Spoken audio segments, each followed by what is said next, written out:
All right, so I am going to talk to you about our transition programs in the Davenport schools. So we serve 3 different levels at West High School. What are some of the post-secondary programs our district provides for our level 1 students?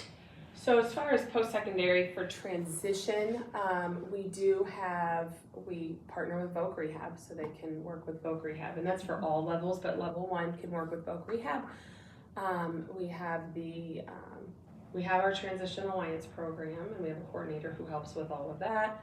And then we have our program, it's a partnership with St. Ambrose and Silvercrest Retirement Center. That's the Project Search program. I know we primarily use those. You can use those with any levels, but we can use them with level 1 kids. The main one that we use for the level 1 kids though is Access, and that is a transition to post-secondary. So if they want to go into like Scott Community College for a year, there's the Access program, which helps bridge that gap between high school and entering into post-secondary. Okay. And what do we use for our level 2 students, those kind of in between, that maybe I have some co-taught and maybe I'm self-contained, but I'm not in a fully self-contained program? Mm-hmm. So we still use the Access for them. Okay. Project Search is more appropriate for those kids that are more of your level 2s, that kind of like you said, they're self-contained but maybe not fully. But Project Search is more appropriate for them and links to Voc Rehab. Okay.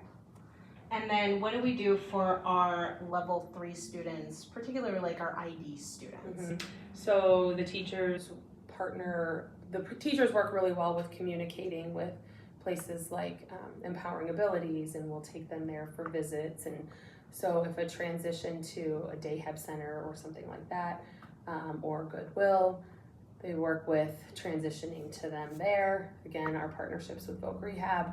And level 3 also, the level 3 students don't use the Access program, but they do use the Project Search program as well. So depending on their ability level, Project Search may be appropriate, or if it's a student who that's not appropriate, then it would be more of like a day hab setting that they would help transition them to. Okay.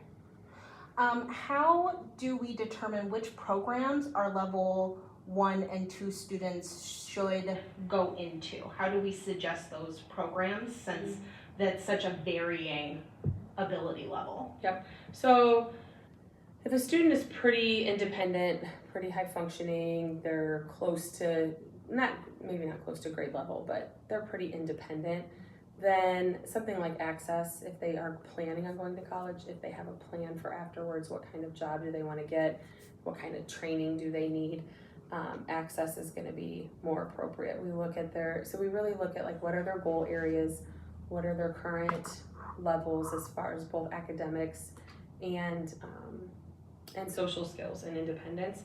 And if they're able to, with minimal support, be pretty independent, both academically and socially, then something like Access is more appropriate. If it's someone who's going to need more job coaching, or a lot of that, they're in a lot of self-contained classes and academically they're not able to go to that next level at the college level, then it's more of a service like Project Search or linkages with Voc Rehab for job coaches and stuff. Okay. For our level 3 students, what prerequisites are required for different post-secondary programs? How do we determine where they're going to go, since there are service avenues and then you have Project Search? So how do we decide like what is going to be the best fit for them? Basically, it's looking at, I use the teachers and they're like, what's your recommendation? Looking at the teachers, they set goals along the way. What is their level of need? If a student is, especially if they're going to go into a day hab setting, right? We want to make sure they have waiver services and all that, because they're those outside services that they need in order to go into those things. So really, if it's something more along the lines of if they're going to get into a post-secondary program but maybe don't have waiver services yet for those level 3 kids, that might look like we just bring them back here to school for another year, and work on some of those post-secondary skills. If they are able to go on to like a project search, then we can keep them for that for another year. But if they have the waiver services to be able to fund like a day hab program, then we would move toward that. Does that make sense? It does, Okay. yes. How do you measure student success after they have finished a program or while they're still in one? So do we follow up with students?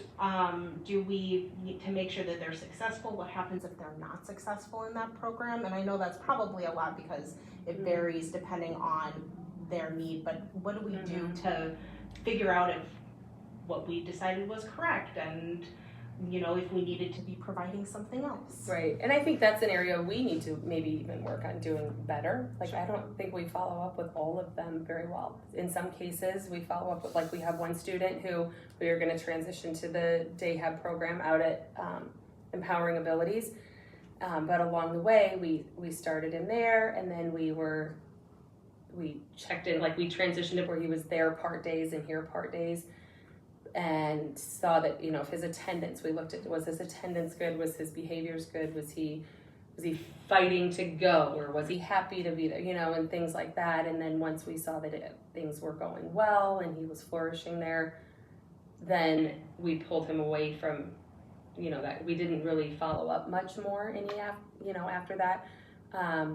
After that, it was more of, we would be in communication with his case manager because she has other students here she works with. And so then we would follow up with her and say, how's so-and-so doing? And she would, but really we don't have, I don't think, a solid system for continuing to follow up. When they first go, we look and then we're in communication for a while because if it's not going well, we say, okay, do we need to pull them back here for a while or whatever? But once they've shown that they're doing well there, we really don't follow up that much.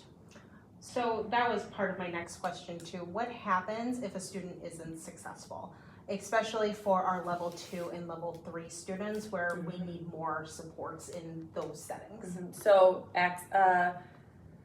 So like Project Search, we have had students who have not been successful and have had to pull back out of Project Search. We've also had kids who, even if it's a level 1 kid that went off to Access and wasn't being successful, and we pulled them back here into this setting to provide even more supports and then try again. We looked at what they weren't doing well or what they weren't ready for, brought them back here, worked on it a little bit, and then went back and tried again. And then, luckily the couple times we've had to do that, we've seen some success. We have had some kids, unfortunately, like they weren't successful in Project Search, and it's just like, this isn't for them. So they backed out, and then we kept them linked with Voc Rehab because they still wanted to be able to get out in the community and work. So then we just transitioned them then from, instead of coming back to us, they just worked solely with Voc Rehab. So we have the option, we can bring kids back here to the school to say, why wasn't this being successful? What do we need to work on? And then try again. Or what other supports are available through the community. For level 1 and 2 students, does IEP support follow them into those programs? Yes, in Access, Project Search, yes, all those programs they follow. As long as they're in a 4+ type of program, then yes, their services follow them. And we've already touched on this a little bit, but seeing all of the different post-secondary programs we support and offer, do you think we are lacking anywhere? What could we add either as an in-district program or outside of district that we could pair with or support different services that maybe we're not accessing? I think the follow through, like if we had, or follow up, I think it would be nice to have a little more time to follow up. Don't just be like, oh, okay, you were being successful, now you're there, and we don't. More follow up would be good. But I do think that our work experience needs beefed up a lot. We have it for our level 3 kids, but there are so many level 1 and 2 kids who really need that to be able to go out, because a lot of our kids aren't going to go to college, and so we need to be able to prepare them. And I think we as a district should look at even providing like paid work experience programs. Yeah. Other districts do, and so a lot of these kids they don't want to go out and do work if they're not getting paid, and a lot of them they learn if I'm doing this job and I'm getting paid, I can also be fired. It's more realistic to them if there's a paycheck that goes with it. So just better prepares them for a real job. Do you think there's anything that we could do better in the district for our higher need level 3 students? As far as As like far the as, transition programs, Yeah. I think if we had more, again, it's time and people, right? Which is money, and so, but we need more resources for them, and we need more linkages to the community. Yeah. Like we've gone out, our work experience coordinator has gone out and made some really good connections with local businesses, but I think we need to expand that more. We need to be able to get them out, and we need to be able to get them out, I think longer even. Some kids go out, and it's long enough, some of them go out and work 20 minutes, but some of them, if they're ready to work longer days, we need to be able to let them do that, and just teach them to be independent so that we can fade away even some of the support that we send out with them. But we need people, and not only like people we're paying, but we need community support too. Right. So. All right. Thank you so much. Thanks.